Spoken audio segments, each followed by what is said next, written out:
This mutation is called the Ultimate Price, and it is being played on Lock and Load. We have 3 mutators active. We have Missile Command, we have Microtransactions, and we have Mineral Shields. So let's talk about Missile Command first, because we have Vorazun and we have Karax.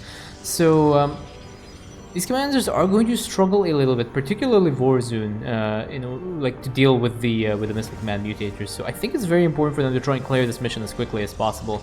After the, I think, 20-minute mark, nukes will start getting sent towards them, and those things are nasty because they get accompanied by point defense missiles, and point defense missiles can shoot down cannon shots, because cannon shots are considered projectiles.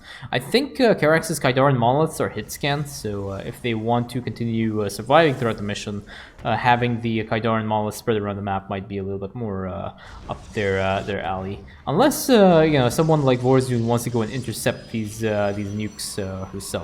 That's also another option with her Corsairs. We then have Mineral Shields and Microtransactions, and Microtransactions mean that you really do not want to spam click your units around, because you will get charged for every single click that you make with any single unit, every single command. So you'll see there's a little bit of a sluggish move here. There's not going to be a lot of spamming. And additionally, the Mineral Shields as well will start to negatively impact the players' economies, and they will probably want to have some kind of static defense put behind their mineral field, just so that when the Mineral Shields pop up, they can take those Mineral Shields out.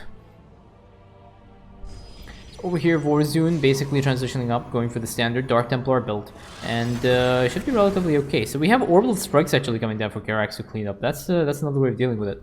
He does have his cannons out though, so he could also easily just have selected his cannons and targeted these Mineral Shields. But using the Orbital Strikes is fine as well.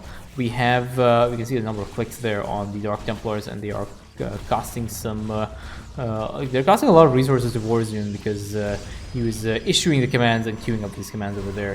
So that Dark Templar gets sent over here now to try and see what the enemy composition is, and let's see how the Dark Templars will do.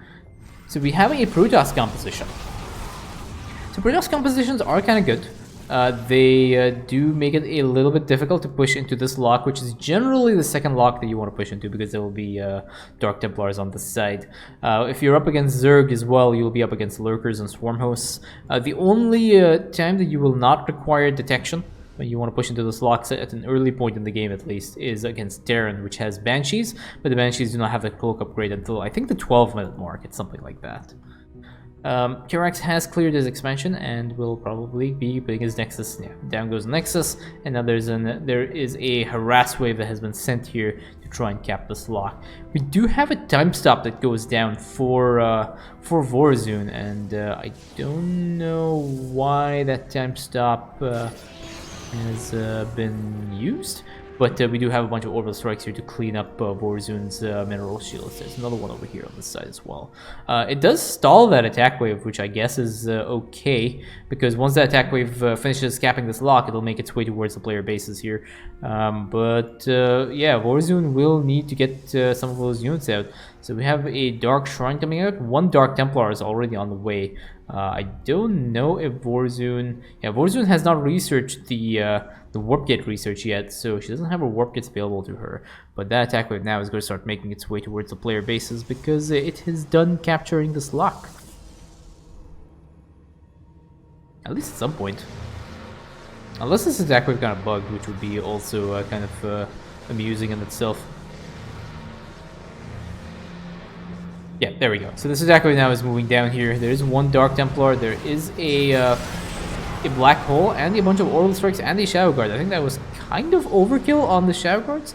Black Hole Orbital Strike makes a really nice combination, by the way. If you're ever playing with a Vorazun ally as an Artanis or a Karax, always keep a lookout for the Black Holes, because Black Holes can, it clumps up all these units and it makes Artanis' Orbital Strikes. It converts them from being really bad to pretty good, actually, when you combine them with the Black Holes. So we have a set of Solo Lances that have been coming down now, and these just have been there to weaken this lock. Actually, very nice set of Solo Lances there. That essentially cleans up this entire lock here, and this lock is basically free for the taking.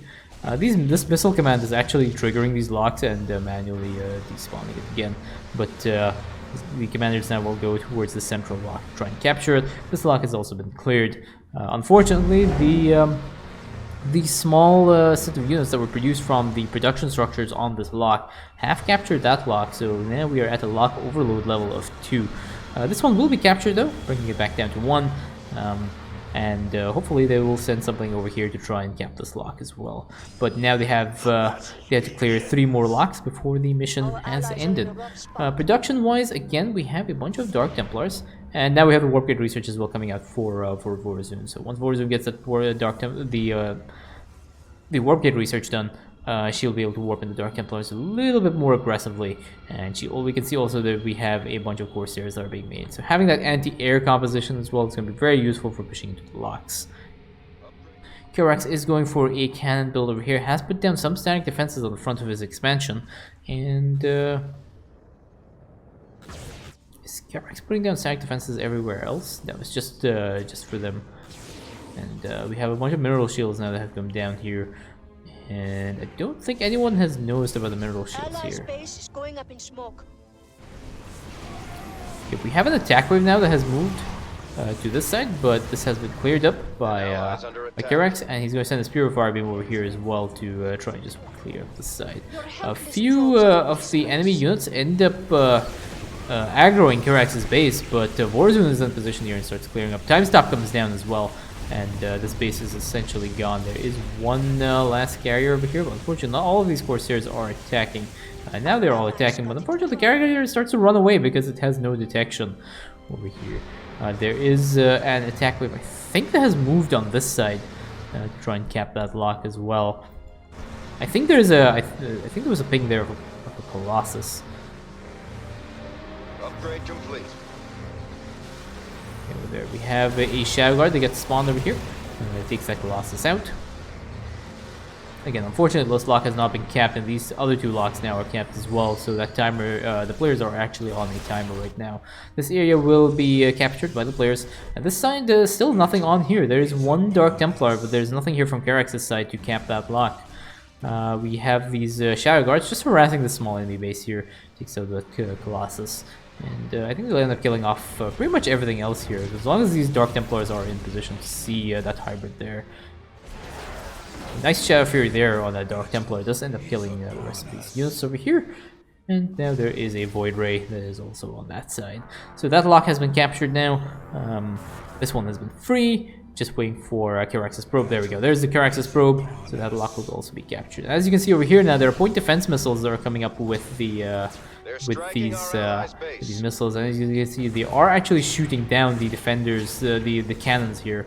So Karax will probably need to put down some orbital strikes to not orbital strikes, sorry, some Kaidaran monoliths here to deal with with these point defense missiles, because Vorazun's cannons are not really going to help, especially once the nukes start launching, and it will be happening very soon. This lock now is also going to be moved in for the capture. Vorazun's army is in position. I think Vorazun is just waiting for a time stop so that she can push into the next lock. And there is a small harass wave on this side, and a bunch of orbital strikes just clean up that side here. And this is what makes them really, really good. Another black hole on this side, and the Vorazun's army is in position. We'll probably blink forward and just instantly clear out these Immortals, and these Corsairs are putting down these disruption webs, preventing the Immortals from actually attacking, which is also really good there. Very nice skill usage there on the Corsairs. Corsairs can be really, really powerful if you use them correctly, especially with the manual targeting of the disruption web. Done. Now go make it worthwhile.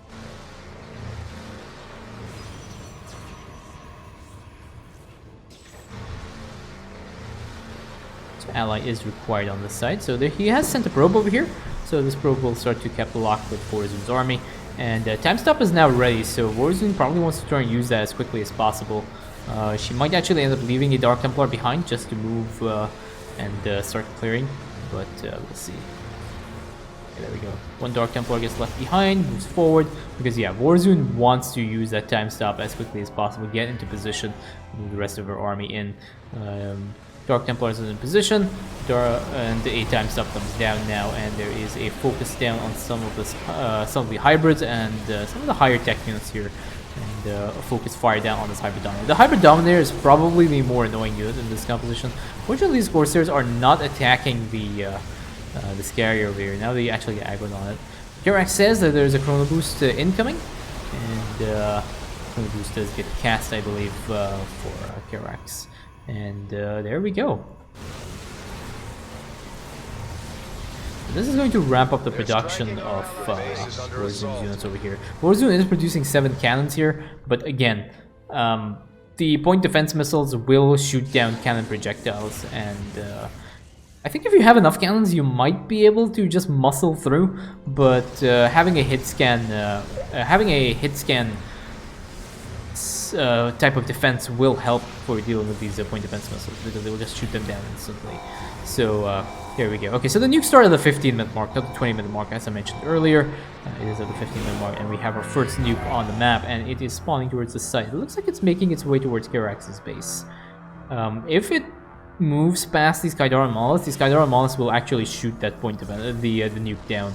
But Vorazun's army is also in position, so she might want to try and intercept this missile, which looks like is something that she wants to do. So yeah, nuke is over there, shoots down all these point defense missiles, and the nuke goes down. Now Vorazun wants to go ahead and do this bonus objective, so puts down a large amount of disruption webs here, stopping all the static defenses from attacking these units. We have a black hole that also comes down here for Vorazun, and takes out the hybrid left. And now we only have the Xel'Naga construct left over here. The Dark Templar is blinked forward, and are there any more disruption webs available? Does manage to get his ability off, pushing the Dark Templars back, but the Xel'Naga construct is pretty much dead in the water. Looking out for this next nuke over here, but I do not know where it is. I think there we go. So there is this nuke, and it looks like it is making its way towards Vorazun's base, maybe Karax's base as well. And I don't know if there are any kinds of defenses on the side. Anyway, there is a large number of disruption webs here, and a purifier beam here just to weaken this base here. And yeah, that nuke ends up going down. The amount of defenses there, and Vorazun has essentially cleared the side out with Karax's solar lances. Very nice solar lances there from Karax, just instantly wipes out a lot of the static defense. And all that is required now is for Karax to send a probe over. We have a time stop that comes down, ends up stopping all these missiles as well as the nuke, which is a very good play here. Just ends up stalling these enemy units, stalls the attack waves, stalls the harass waves, and that's pretty much that last lock captured with the 2 bonus objectives. So nuke does end up spawning over here, so it's gonna be a while before the nuke gets there. It doesn't even matter if the nuke does end up reaching. Vorazun does end up pulling our army, unfortunately, but realizes that and sends a Dark Templar there. But that Dark Templar wants to join in on the fun as well. They are trying to focus down this nuke, and down goes the nuke over there. There is still an ally required for this side. Vorazun's army is not in position, unfortunately. Ended up moving the army back a little bit. Your base is under threat. And there are a few orbital threats on that side. As you can see here, like the issuing commands to Vorazun's army is really expensive, and I am also not sure why this lock has not been capped. Okay, there we go. So Vorazun realizes it and sends a Corsair on that side. Unfortunately, Vorazun does end up losing that base, but that doesn't really matter. All 5 locks have been captured. Ulnar is saved. Everybody is happy, except for the probes on the mineral line, which end up getting wrecked. But that is GG.